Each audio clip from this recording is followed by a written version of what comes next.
Thank you so much, Arundhathi Akka, for joining with us tonight. So with that, to start off directly into the conversation, I hand over the mic to Partha. Thank you, Pawan, and thank you, Arundhati ji, for joining us here today. Having read your book, More Than a Life, several times, it is very striking that you'd been in a really rare position to witness a master from a very close proximity and to make this available for several through your book. So, could you please begin by sharing a little about this experience? So, Partha, is the question really about the making of the book specifically? Is that what you'd like me to talk about? Yes. Yes. So, first, I just want to say thank you. I'm very glad to be here and having a conversation around a book that is now almost a decade old. And when I look back on it, sometimes it startles me when I realize that it's actually over 11, almost 11 years since it was published. So in some ways, it seems a very long time ago, and in other ways, not at all.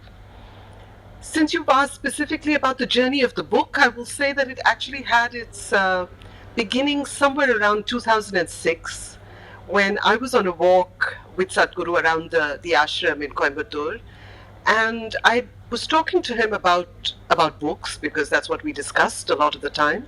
And I told him that while it was wonderful that there were so many books already that incorporated the question answer format in which we could hear his voice very strongly as a guru, I felt that there was really nothing about his own extraordinary life and that journey.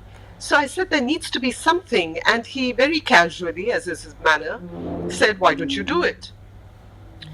And of course I agreed at that time with a certain casualness that, looking back at, I actually think was a bit foolhardy, because nothing really prepared me for the journey itself. And it turned out to be 4 long years of it was a mixed journey. There was excitement, there was the sheer joy of conversation and reading transcripts that I was delving out of the Isha archives. There were conversations with many around him, those who'd known him in the 90s and before that. Conversations happened which were enriching with him and with those who knew him. But there was also the whole roller coaster journey of making a book like this. I think one perhaps jumps into it with a certain exuberance and then becomes chastened somewhere along the way. And that's what happened with me. I was excited until I found I actually had to find a way to transcribe all that material and put it on the printed page. And perhaps my greatest challenge, Partha, was finding a tone for that book, because I knew I wanted a tone that reflected the sense of wonder that I felt at having discovered Sadhguru, the sense of wonder, the sense of excitement, also the respect that I felt. But at the same time, I wanted the book to have a spirit of inquiry. I wanted it to reflect the questions that I had and sometimes continue to have. I did not want it to be a hagiography. I did not want it to be a book that presented Sadhguru as some kind of plaster saint that deified him in a particular way. I did not want that.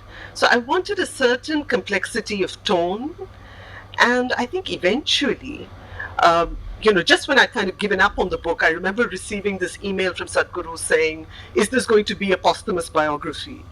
And that made me sit down and start over. Right. And actually, from 6 months after that email, the book was ready.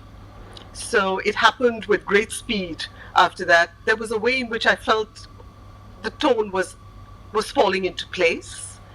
And Penguin immediately showed an interest in the book, and the book happened. So there was a certain serendipity to it, I think, eventually. But it was not an easy journey. It was a roller coaster journey.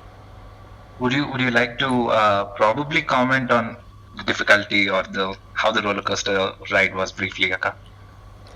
I think the roller coaster was precisely this: finding on the one hand a tone and aligning myself with that tone. I did not want to sound like a particular kind of.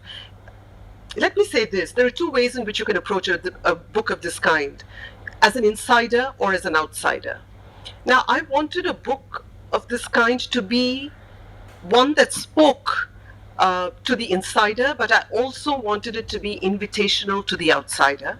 So I had to position myself somewhere between being a critical insider and a sympathetic outsider.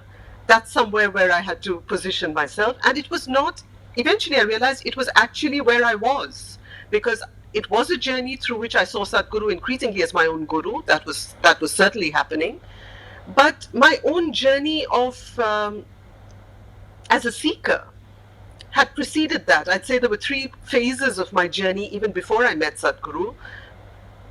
Earlier, there was the phase of unconscious seeking, then there was a phase of conscious seeking, and once Sadhguru came into my life in the terms of and Isha and the practices, it became a phase of I would probably be a kind of committed seeker. I think that's how I would see myself even today, which doesn't mean my questions have stopped. My questions are still very alive, my questions are still very much there.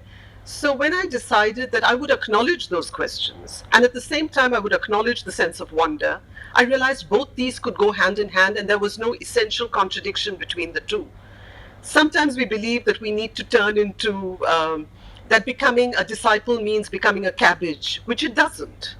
And equally, we sometimes believe that standing apart from something is the only way to be skeptical, and I don't think that's true either. I think the path of a kind of dynamic commitment, a growing, evolving commitment, which has its share of doubts, which has its share of questions, and still continues. That for me is the kind of journey that makes sense. Does that answer your question? Yes, most certainly.